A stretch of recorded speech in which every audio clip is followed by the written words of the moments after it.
नमस्कार दोस्तों। आज एक बहुत ही छोटा और इम्पोर्टेंट टॉपिक है जिसको हम लोग डिस्कस करने वाले हैं। टॉपिक का नाम है कोस्टल लाइन ऑफ इंडिया, यानी कि भारत के समुद्री तट वाले राज्य। भारत के समुद्र को सीमा को टच करने वाले जितने भी राज्य हैं, है ना, उन राज्यों की लंबाई या समुद्री तट की लंबाई बदल चुकी है। इससे क्वेश्चन अक्सर देता है। तो सबसे पहले देखेंगे कि यह भारत का मैप है और यहां से यह हिस्सा जो है ये भारत का स्थलीय सीमा है। ठीक है, स्थलीय सीमा।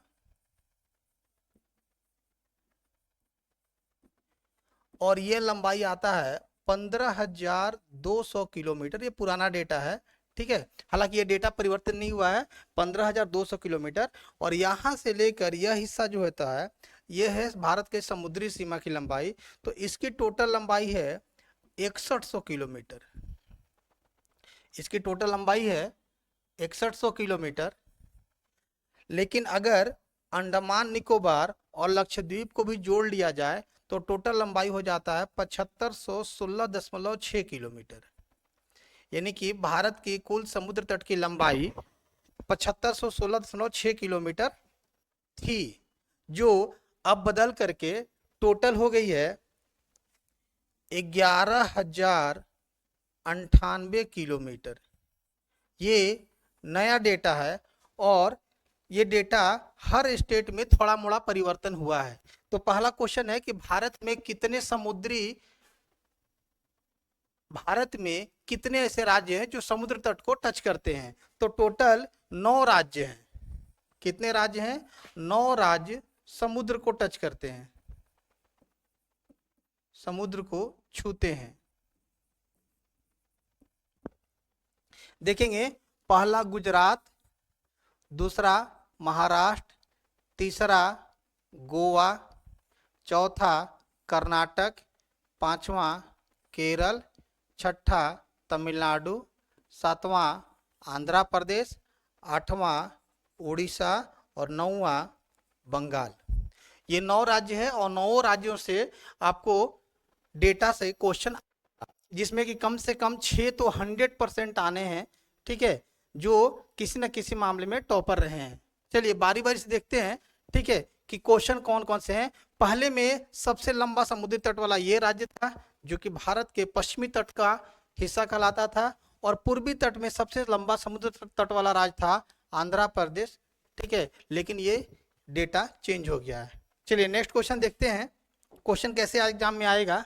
पहला है, पौंडीचेरी की समुद्र तट की लंबाई घटकर कितनी हो गई है। ऐसा नहीं है कि सारे राज्यों की लंबाई बढ़ी है या समुद्र तट की लंबाई बढ़ी है, घटी भी है। तो पौंडीचेरी समुद्र तट की लंबाई घट गई है। कितनी घटी है और घट करके कितनी हो गई है, देखेंगे। ऑप्शन है 4265, 47.6, 906 और 157। सही आंसर है 42.65। अभी का जो डेटा था, पहले का जो डेटा था ये था ये आंसर, पर घट करके इतना आ गया है, ठीक है। और इसमें कितने का अंतर आया है, तो 4.9 किलोमीटर ये घटा है। और अगर देखा जाए, ठीक, 10.4% की कमी है, कमी हुई है। पौंडीचेरी पौंडीचेरी समुद्र तट की लंबाई घटकर कितनी हो गई है, तो आंसर होगा 42.65 किलोमीटर घटकर लंबाई हो गई है। लंबाई में कितनी अंतर आई है, तो 47 था और 42 हो गया, लगभग 4.9 किलोमीटर घटा है। और परसेंटेज के रूप में कितना घटा है, तो बोलेंगे 10.4%, ठीक है। चलिए नेक्स्ट क्वेश्चन देखते हैं। सबसे लंबी गुजरात तट की लंबाई, यानी कि गुजरात तट की लंबाई सबसे अधिक थी, पहले जानते थे। सबसे लंबी गुजरात तट की लंबाई वर्तमान में कितनी हुई है या कितनी है, ठीक है। तो आंसर होगा 2340 किलोमीटर, आंसर बी, ठीक है।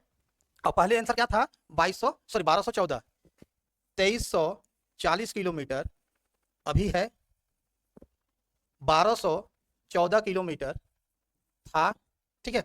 अब आप इससे भी क्वेश्चन दे सकते हैं कि कितना बढ़ गया, तो माइनस कर दें तो आपको दिख जाएगा कि कितना बढ़ा है। पर ये पता है कि सबसे ज्यादा लंबा राज्य, ठीक है। नेक्स्ट देखेंगे, आंध्र प्रदेश की समुद्र तट की लंबाई कितनी हो गई है या घटकर कितनी हो गई है, ठीक है। तो यहाँ पर बोलेंगे कि लंबाई इसकी घटी नहीं है, लंबाई बढ़ी है, इसकी लंबाई हो गई है 1053 किलोमीटर। ऑप्शन सी आंसर है। पहले आंसर था इसका 973, ठीक है। यहाँ क्या लिखेंगे, अभी 1053 किलोमीटर, पहले था 973 किलोमीटर, ठीक है। और चूंकि आंध्र प्रदेश पहले दूसरे स्थान पर था, अब ये थर्ड रैंक पर चला गया है, थर्ड रैंक। यानी कि क्वेश्चन अगर होता है कि भारत में दूसरा सबसे लंबा समुद्र तट वाला राज्य कौन सा है, तो अब आंध्र प्रदेश नहीं होगा, अब चेंज हो जाएगा, ठीक है। और वो आंसर हो जाएगा तमिलनाडु, ठीक है। नेक्स्ट क्वेश्चन देखें, किस राज्य की समुद्र तट की लंबाई में सर्वाधिक प्रतिशत वृद्धि हुई है। यानी कि भारत का कौन सा 9 राज्य में से एक सबसे ज्यादा परसेंटेज ग्रोथ किया है, ठीक है। गुजरात, तमिलनाडु, केरल और पश्चिम बंगाल। तो यहाँ आंसर होगा पश्चिम बंगाल, ठीक है। पश्चिम बंगाल भारत का पूर्वी क्षेत्र का पूर्वी पूर्वी तट का राज्य है और इसमें 357% का ग्रोथ हुआ है, 357% की वृद्धि हुई है। पहले था 157 किलोमीटर, अभी है 721 किलोमीटर। टोटल डेवलपमेंट कितना हो गया, 357%, ठीक है। नेक्स्ट देखेंगे, चलिए नेक्स्ट क्वेश्चन देखेंगे, कौन सा राज्य समुद्र तट की लंबाई में दूसरे स्थान पर आ गया है, ठीक है। तो आंसर होगा तमिलनाडु। तमिलनाडु में 1068 किलोमीटर, ये अभी डेटा है, अभी है। पहले कितना था, 906 किलोमीटर था, ठीक है। अंतर देखेंगे तो 68 और 6, 814 के 4, ठीक है। और लगभग 74 किलोमीटर का ये अंतर आया है, यानी कि ये वृद्धि हुआ है, ठीक है। पहले कौन सा था, पहले आंध्र प्रदेश था, अभी के कौन सा हो गया है, तमिलनाडु हो गया। पहले क्या था, 973 आंध्र प्रदेश था और 906 तमिलनाडु था, ठीक है। अब क्या हो गया है, डेटा बढ़ गया है, तमिलनाडु थोड़ा सा ज़्यादा चढ़ गया है, ठीक है। और बाकी डेटा के लिए देखिएगा, यहाँ पर दिया हुआ है टोटल जितने भी राज्य हैं, ठीक है। आपको पता है कि अंडमान निकोबार लक्षद्वीप को छोड़ दिया जाए तो 6100 किलोमीटर था। और अंडमान निकोबार, अगर द्वीपों की संख्या, द्वीप में बोला जाए कि कौन सा केंद्र शासित प्रदेश सबसे ज़्यादा समुद्र तट की लंबाई रखता है, तो हम बोलेंगे अंडमान निकोबार। अंडमान निकोबार 3083 किलोमीटर की अपना समुद्र तट वाला लंबा राज्य है। सभी राज्यों में सबसे ज़्यादा ये फर्स्ट बोलेंगे, अगर सभी से बोला जाए तो अंडमान निकोबार। और अगर ऐसे बोला जाए मुख्य राज्य में, ठीक है, तो फर्स्ट हो गया कौन, आपको गुजरात। फर्स्ट कौन हो गया, गुजरात। सेकंड स्थान पे कौन आ जाएगा, तो सेकंड स्थान पे आ जाएगा आपको तमिलनाडु। कौन आ जाएगा, तमिलनाडु। थर्ड में कौन आ जाएगा, आंध्रा। बाकी डेटा के लिए आप देख सकते हैं, ठीक है। इसमें जो जो भी आपको डेटा चाहिए होगा तो मिल जाएगा। सारे डेटा अगर आपको ढूंढना हो तो इस चार्ट से देकर के आप डेटा पता कर सकते हैं। आज के लिए इतना ही, नेक्स्ट वीडियो में बहुत जल्द मुलाकात होगी। Thank you.